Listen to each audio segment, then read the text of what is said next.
Vítame vás pri sledovaní ďalšieho dielu Kráľová TV a je tu so mnou opäť Majo Kobetič, ktorého ten taký oficiálny názov jeho funkcie je riaditeľ organizačného tímu. Čo znamená, Majko, táto funkcia? Ahojte. V prvom rade nemám rád slovo riaditeľ, ale nejak sa to volať musí. Ale mám na starosti komplet mediálny tím, to znamená od kameramanov, fotografov, strihačov a celé toto, aby zastrešovali Facebook, Instagram, online prenosy, ktoré robíme vlastne spolu. Takže všetko, čo ide na obraz, tak mám na starosti, aby to fungovalo čo najlepšie. To znamená, fotografi, kameramani prinesú svoj produkt alebo svoju robotu do strihavne, kde je Adam Bubnič, kde je Maťo Petráš a tí spracovávajú vlastne všetky tieto veci, aby večer ste mohli pozerať Kráľová TV. Ako si doteraz spokojný s prácou tohto tímu? Myslím, že včerajší diel práve sme hodnotili, pretože vyvíjame sa. Sme druhý ročník, učíme sa, nikto z nás nie je profesionál, to znamená, učíme sa všetci a včerajší diel Kráľová TV mne osobne za tie 2 roky sa páčil úplne najviac a som s ním absolútne spokojný na to, že naozaj, tak ako hovorím, nemáme profesionálny tím. To znamená, treba pozerať aj na to, že robia to amatéri. A na to, že to robia amatéri, ja myslím, že včerajší diel bol ozaj výborný. Také nejaké boli aj ohlasy. Samozrejme, bez dobrého materiálu alebo bez tých rýb, ktoré sa chytajú, by takéto niečo nemohlo byť. Táto noc nebola taká plodná ako tá predchádzajúca, ale napriek tomu sa chytila krásna ryba na pegu 6, Freefish 2 s váhou 22,5 kg zo sektoru Starbites a na pegu 26 Migbites a Moravia Fishing chytili rybu cez 23 kg zo sektoru Mivardy. Práve tým CT Migbites Moravia Fishing sa touto rybou posunuli na druhú priečku v sektore Mivardy a ty, Majko, viem, si bol spokojný hlavne z toho, že v tom sektore Starbites sa chytila tá prvá taká väčšia ryba. Je jasné, že my chceme, aby sa chytalo všade a tak, ako som už hovoril viackrát, aby chytili všetci ryby. To znamená, všetky nové týmy, ktoré zabodujú, nás tešia a zvlášť, keď sa takáto ryba chytí v sektore Starbites, ktorý je trošku slabší, to si musíme povedať, už aj minulý rok bol, aj tento rok je, tak nás to teší dvojnásobne. Toľko tá ryba zo sektoru Starbites, chytali sa ryby, ale aj v ďalších sektoroch a my sa poďme pozrieť na zostrih.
Majko, ty si okrem tej funkcie, ktorú som ti na začiatku povedal, si aj srdciar, rybár.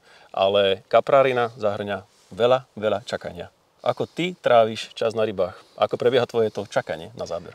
Vieš čo, moje čakanie na záber nemám také, že sme hrali karty alebo niečo podobné. Proste bavíme sa, debatujeme, odpočívame s chalanmi. Nerad chodím, poviem to otvorene, nerad chodím na ryby sám.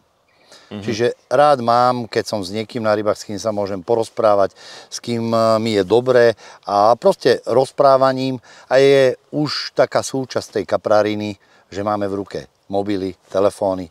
Nikde nie je tajomstvom, že ja som spolupracovateľ spoločnosti Starbites. Áno. Chytám pre ne už 15 rokov a je jasné, že keď som na akcii nejakej, potrebujem zasa robiť materiály pre Starbites, čiže znova fotím, kamerujem a snažím sa, aby som spravil nejaké výstupy pre firmu Starbites. Takže rozprávanie a ten mobil síce nerád, ale proste musím ho mať v ruke.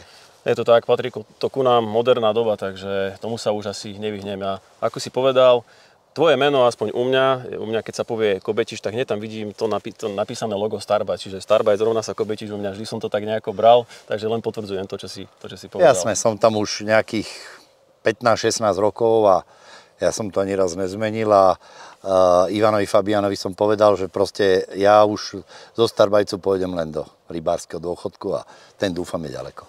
To som chcel povedať, že dúfam, že sa tam nechystáš a že sa stále zdokonaluješ možno aj v nejakých moderných technológiách. Ty a sonary. Ja a sonary, to je úplne že slabosť. Dneska, keď ste sa rozprávali, tak veľa vecí je u mňa strašidelných, proste pustiť sonár, hĺbky a tak ďalej. Nie som ten, ktorý by ten sonár dokonale poznal, všetky funkcie jeho, čiže som taký základný užívateľ sonárov. Tak teda dovol, aby som ti predstavil jedného odborníka, ktorý ti vie v tomto dobre pomôcť. Ide Filip, Bugs Bites Beetles. Preteky formátu Kráľová Carp Cup by asi nemohli fungovať bez sonárov a najmodernejších technológií, ktoré sa pri love kaprov využívajú. A ja som preto zbehol za Filipom, ktorého považujem za jedného z najväčších odborníkov, tu čo sa týka tohto štartovného pola. Ale nebudem ja veľa rozprávať, ty si ten odborník. Ja by som sa chcel opýtať, Filip, jednu vec. A to je, tak zhruba nám to opíše. V čom nám tie sonáry pomáhajú pri love rýb? Poďme na to úplne tak. Tak spousta lidí používá sonary hlavně jakoby na značení hran a na to vlastně, kde najít hranu. Ale za mě při dnešních technologiích je to jako velká chyba, protože ta přesnost je strašně malá při tomhle značení. Je strašně důležitý používat mapování, kde vlastně už ta přesnost podle GPS je na nějakých 50 cm a tam je to prostě úplně jiný, než na co my jsme zvyklí. Jo, já když si označím třeba hranu někde, tak když prostě na ní najedu z 10 různých směrů, vždycky bude vypadat jinak. Když prostě použiju mapování nebo třeba i sidescan, tak prostě ty body jsou označený naprosto přesně. A je taky důležitý se na ně pak umět samozřejmě navigovat a tak dále. Použil si dva pojmy, ktorým ja nerozumiem. Teda ja asi áno, ale možno, že niektorí naši sledovateľa nie. Mapovanie. Čo si máme predstaviť pod pojmom mapovanie? Je to vlastně topografické mapování dna s tím, že vlastně člun podle GPS zaznamenává hloubky a vlastně tvoří vrstevnice dna. Ty vrstevnice na většině už modernějších přístrojů se dají i vybarvit a když vlastně si je člověk správně vybarví, tak pak vidí prakticky 3D model toho, kudy ta ryba nejspíš bude nabíhat, jak je ta hrana ostrá, jak z jakého směru vypadá. Můžu prostě nacházet lavice, věci, které třeba se podle sonaru a podle vlastně z těch pohledů nedají nacházet. Absolutně. Chápem. A ještě si použil druhý pojem a to je sidescan.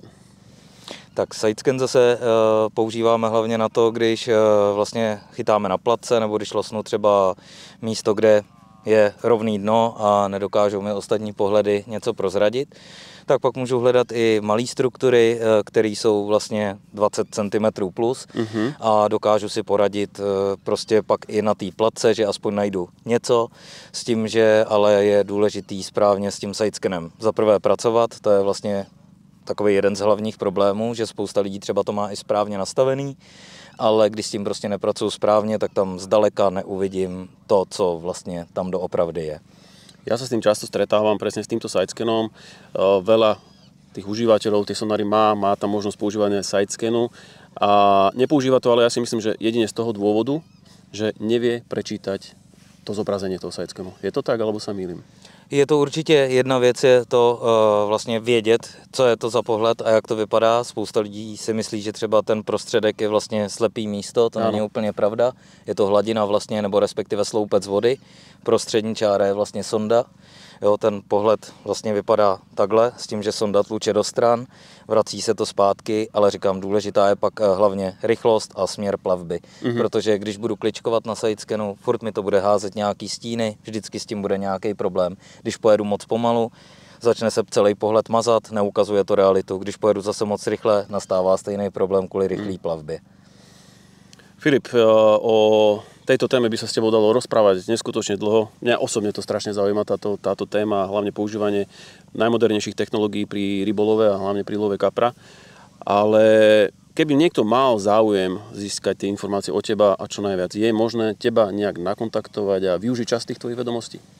Ano, mám stránku Sonar nastavení a školení na Facebooku a je možné se mi kdykoliv ozvat a domluvit se a po případě všechno nastavit, proškolit se na ty pohledy, zjistit, co vlastně ten přístroj všechno umí, protože z manuálů se dost často nedozvíme, nebo minimum, jo, ale hlavně používání v praxi a nebo se dozvědět nějaký technické věci jsou dva strašně rozdílný pojmy. Ďakujem ti veľmi pekne, že si sa teda podelil aspoň tou časťou tých vedomostí s nami a tie ďalšie teda by si vedel zákazníkom poradiť, takže ťa nakontaktujú napriamo. Ja ti prajem veľa šťastia tu na pretekoch, aby vám ešte prišla nejaká tá správna sorta rýb. To bol Filip, ktorý chytá v týme Bugs Bites Beatles. Všetko dobré, ďakujem veľmi pekne. Ďakujem moc krát. Ahoj, čau.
Po našich potulkách kráľovou sme sa zastavili v tíme Fox.cz Dynamite a porozprávali sme sa hlavne o téme VCC, veľký svetový formát kaprárskych pretekov. Ako to vnímaš ty, alebo sledoval si priebeh týchto pretekov? Sledujem určite. Je to taký najväčší pretek kaprársky na svete. Nemôže sa povedať majstrovstva sveta, pretože majstrovstva sveta je úplne niečo iné. Ale z tých klasických kaprárskych pretekov je to asi aj najstarší. Neviem určite, ale myslím si. A je to pretek, ktorý má svoje čaro, pretože veľakrát sú tam tie legendy, kapráriny a proste môžeš ich tam vidieť a býva to na naozaj zaujímavých jazerách. Čiže sledujem to, ale zase poviem otvorene, nikdy nejak nebola moja túžba tam ísť, ale obdivujem.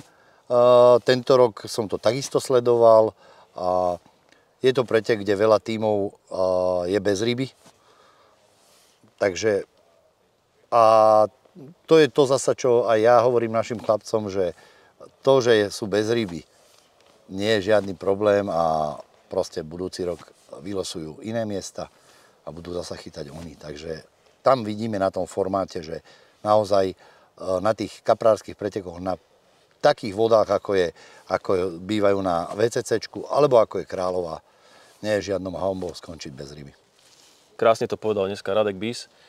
Neviem, či si už dobre pamätám tie čísla, ale tuším vravel, že sa zúčastnil tých pretekov 10 krát. Z toho raz mal najväčšiu rybu a v podstate sa mu podarilo vyhrať iba ten ročník predtým, vlastne minulý ročník. Takže je to presne o tom, je tu tá odhodlanosť a naozaj rozhodnutie, že za niečím idem a skúšam to šťastíčko a prišlo to. A myslím, že povedal, že bol 9 krát bez ryby. Áno, tak, presne tak. Takže tak je to. Dobre, to je od nás na dnes asi všetko. Máš ešte nejakú tému?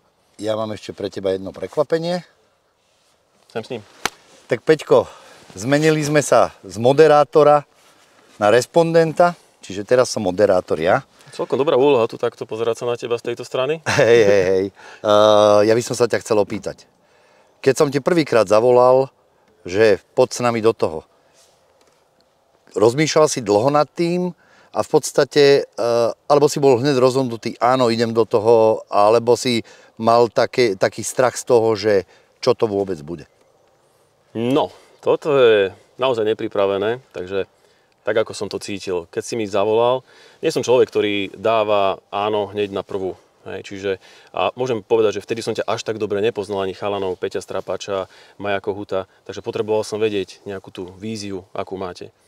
Ako náhle ste mi tú víziu predstavili, tak od toho momentu som bol hneď presvedčený, že do tohto projektu chcem ísť, aj keď ja som seba nikdy nepovažoval, ani stále nepovažujem za nejakého speakera a nejakého odborníka v tomto. Mám kopec iných projektov, na ktorých spolupracujem, robím, snažím sa takisto veci posúvať, mám rád inovatívne veci. A toto bola presne jedna z tých inovatívnych, nových myšlienok, krásnych, ktoré som chcel podporiť. A ak to malo byť formou toho, že ja sem prídem a pomôžem aspoň tým, že to odmoderujem, otvorím ten pretek, zavriem, tak to bola pre mňa jedna obrovská výzva a rád som ju prijal. Tak ono už nie si len ten moderátor, ale už si súčasť toho nášho najúžšieho tímu. Lutoval si niekedy, že si do toho išiel? Už za 2 dní končí druhý ročník, takže už je to spolu nejaké 2 týždne máme za sebou. Lutoval si niekedy? Nikdy. No, tak to je paráda. Ešte by som sa chcel odpýtať, ako vidíš budúcnosť Kráľova? Čo v tebe vyvoláva, keď ti poviem, aká bude ďalšia Kráľova? 3., 4., 5. ročník? No, ja si dovolím tvrdiť, že tú budúcnosť mám celkom tak jasno, ako to bude, lebo niečo sa strašne páči, je to, akým spôsobom sa vy snažíte vylepšovať. Ono sa to tu veľakrát, nechcem sa opakovať. Hovoria vám to tí pretekári, ten feedback máte priamo od nich a to je to najpodstatnejšie. Ja som v tom týme, ale vidím to takisto znútra. A od začiatku ste ten level nastavovali tak, ako keby ste robili najlepšie preteky na svete. A mne sa toto strašne páči. Nie je to len tak, že idem niečo robiť a uvidím, ako to bude a možno to už nejako doklepneme dokonca, ale od samého začiatku viete, kam to ide, máte ten cieľ, idete za ním a ja takéto projekty proste milujem. Dobre, super. My sme radi aj s Majom, aj s Peťom, že si súčasťou nášho týmu a za to ti ďakujem. Ja ďakujem za tvoje, Romajko. Čaute.